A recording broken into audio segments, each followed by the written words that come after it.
You're listening to the Ask Drone U podcast. You ask, we answer your drone questions. Whether you're here to turn your passion into profit or you simply fly for fun, we're a community of learners and teachers who aspire to achieve greatness. We are Drone U. Hey everyone, and welcome to another whimsical episode of Ask Drone U.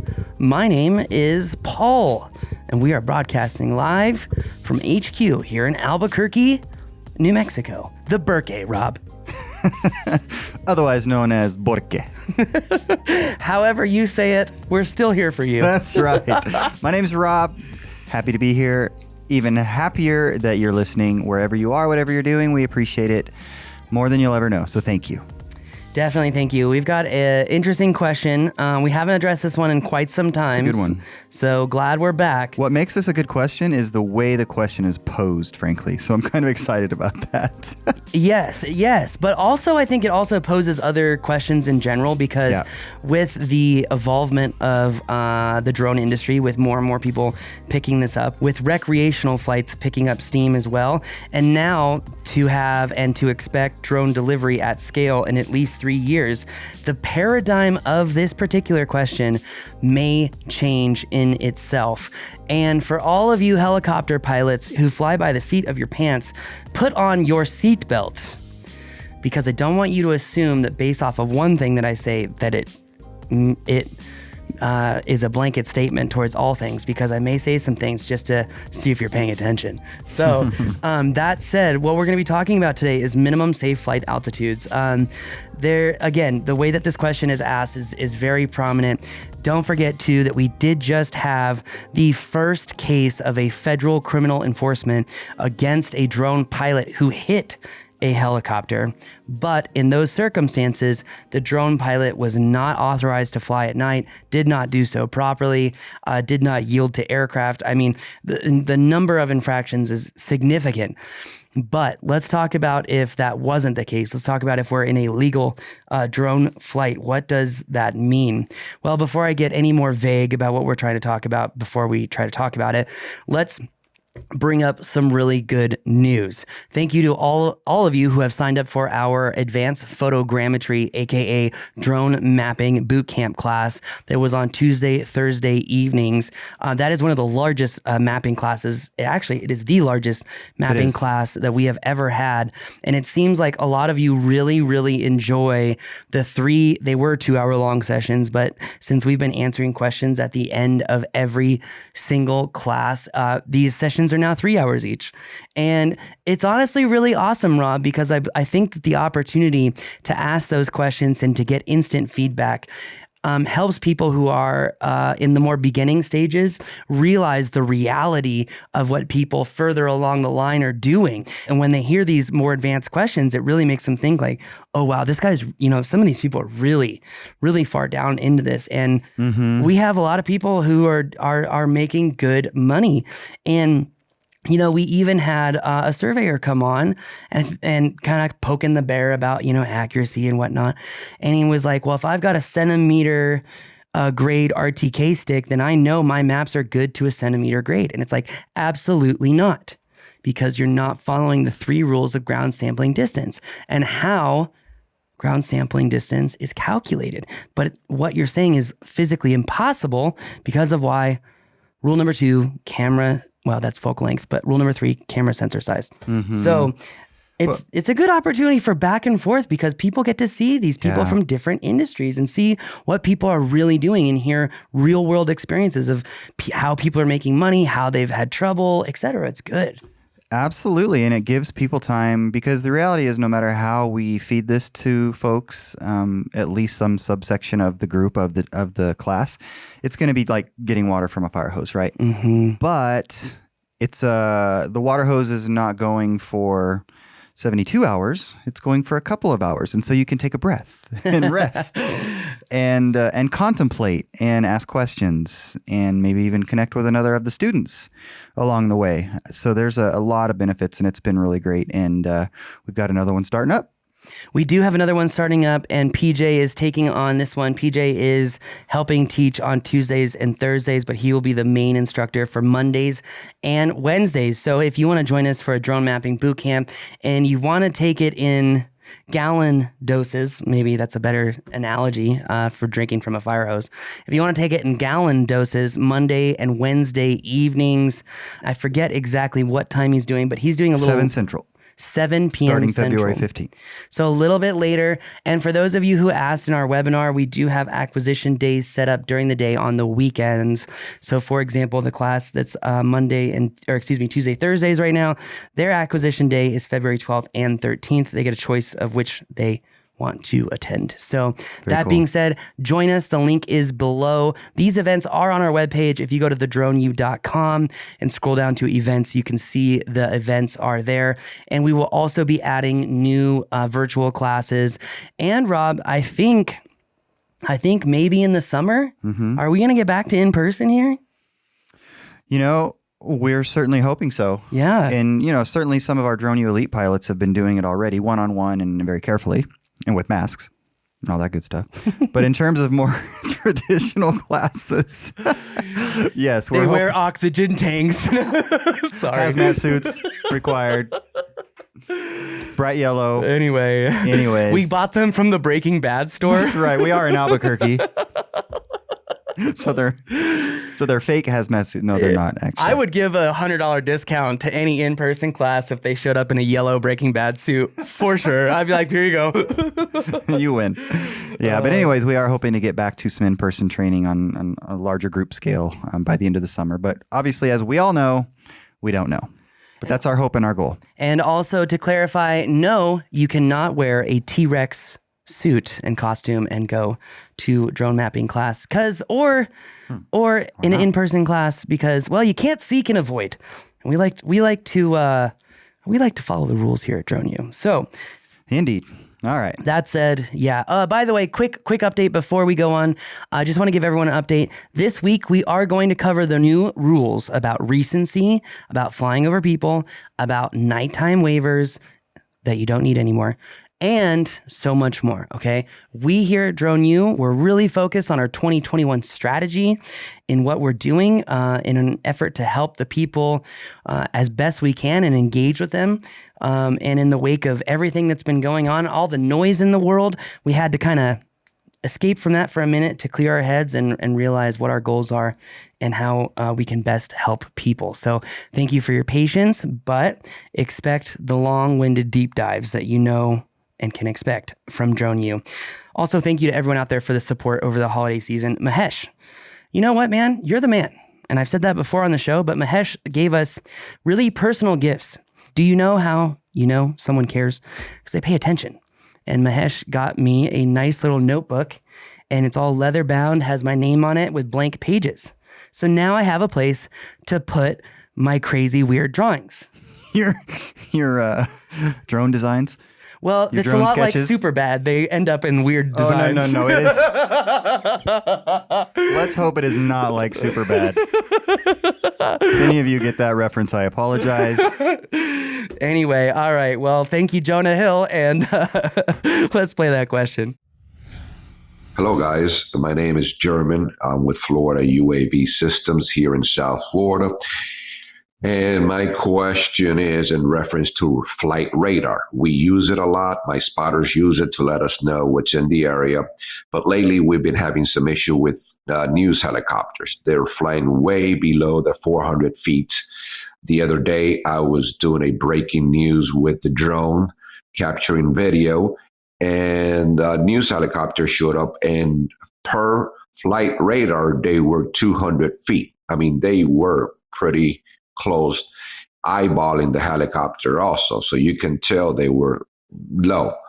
My question is there something we can do about this? Is it okay for them to do that, or is that something that we just have to deal with? Your input would be appreciated. Thank you very much. German, thank you for the question. It's an important question, and there's actually a lot to unpack in there, so I'm kind of excited to get this underway. If you have a question like German did, go to askdroneu.com. We would love to hear from you. And there is just no question that is a dumb question. So reach out. There isn't. And also, it's important to know that the rules that we follow as drone pilots and the airspace rules don't apply to every level of pilot in the same way.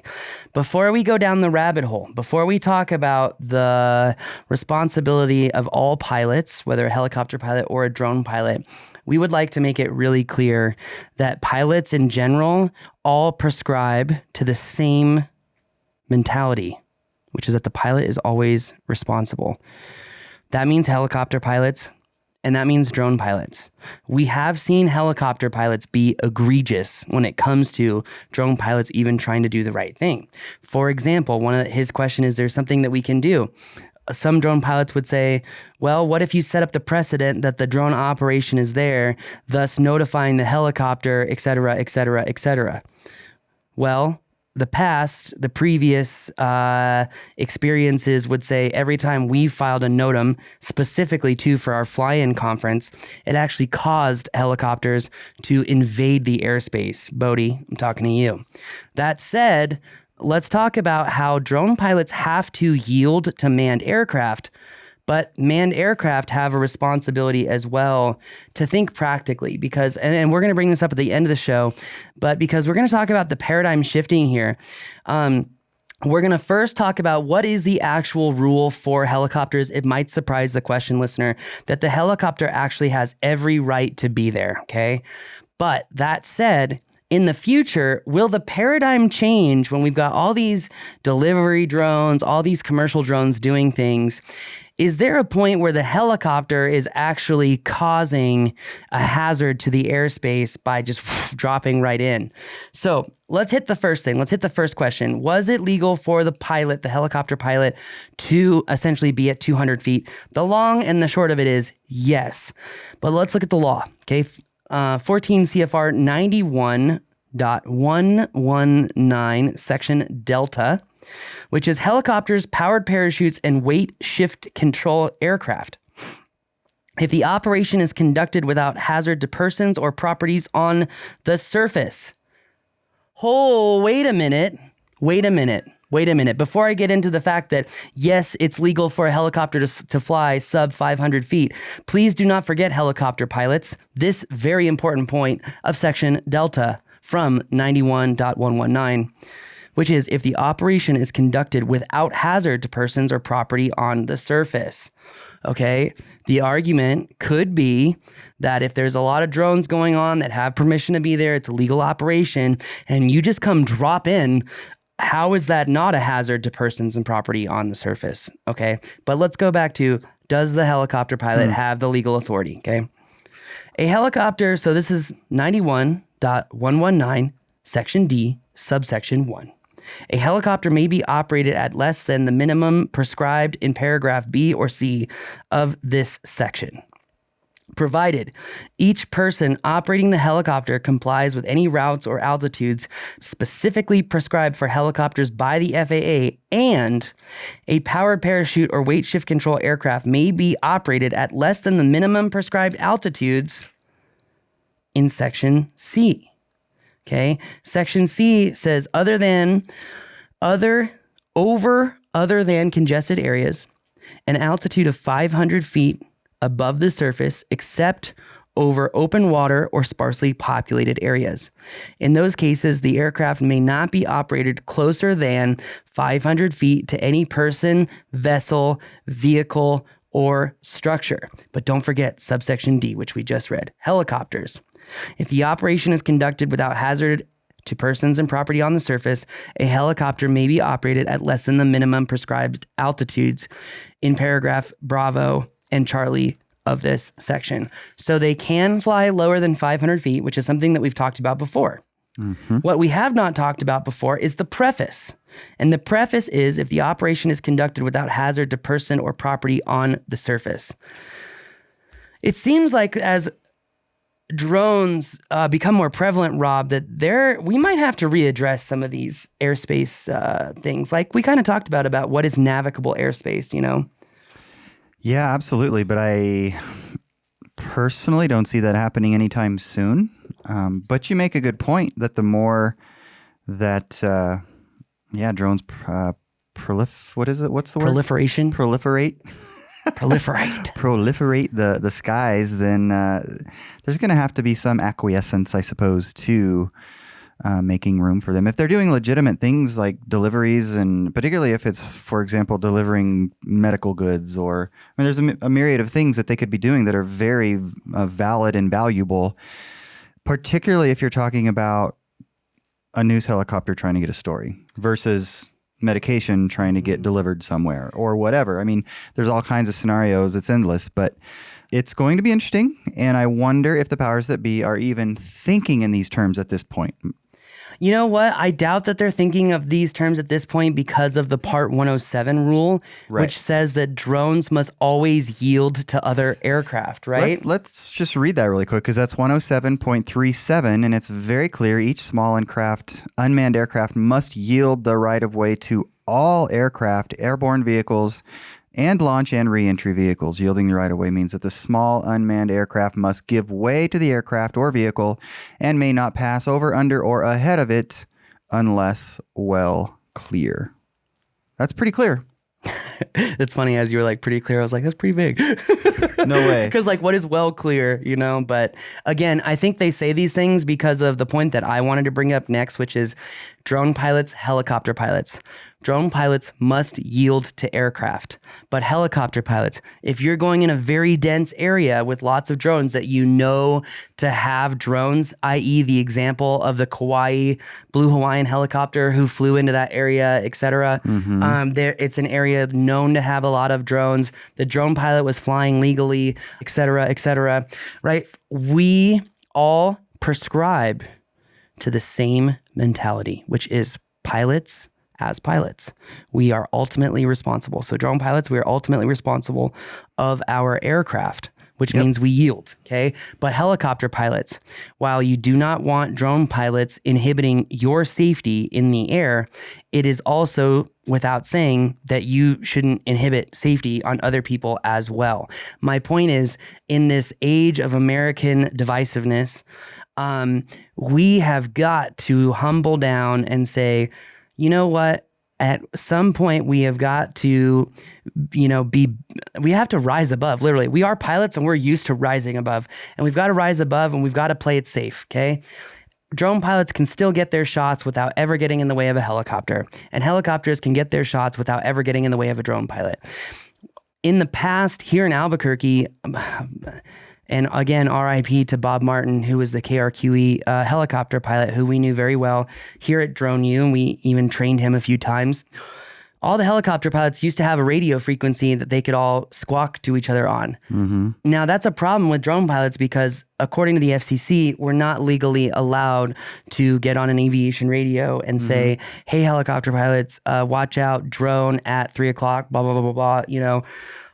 So my question is, how can we set up some sort of means of communicating with helicopter pilots? Because it's not going to happen in America, but in a country like Canada, where there's a micro drone rule and people get to fly their Mini 2 just about wherever the hell they want to, and a helicopter comes in for a shot, a Mini 2 is not going to hurt a helicopter, right? But it may freak them out, and they may go, the helicopter would have crashed, blah, blah, blah. Yeah, not so much. But part of the point here is that it is, I would think, as a general rule, much easier for the pilot of the drone to see the helicopter 100%. Than the helicopter to see the drone. 100%. And so yes. we have to approach it with that understanding. Agreed. Right. And as long as we do that, and then come back to what you're saying, if everybody does their part, there shouldn't be an issue. Like the guy in California, sounds like he had a propensity for this sort of idiotic behavior,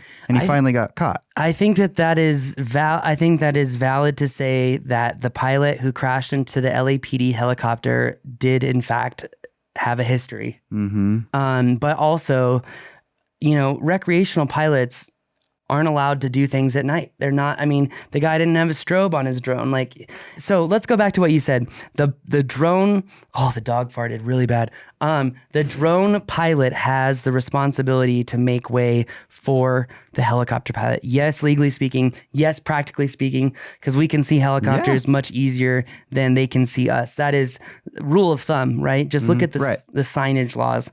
But that's why I said at the beginning of the show, we all prescribe to the same ideology, which is pilots are ultimately responsible. So pilot, is the helicopter allowed to be at 200 feet? Yes. Yes, he is. You are also responsible to yield to him.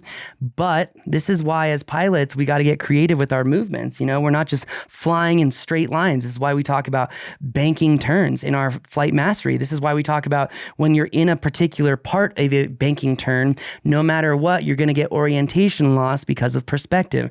These are things that we talk about here at Drone U. And this is why we train pilots who get the jobs that they do. So that said, I know it can be frustrating for drone pilots when you see a helicopter come in, quote unquote, to your airspace. But remember, and this is also a reminder for our representatives, that the airspace is a public thoroughfare, and we all have a right to that public thoroughfare. I rest my case. All right. I mean, as of now, there is a pecking order that we adhere to. Oh, geez. And just be careful. That's the bottom line. Be careful.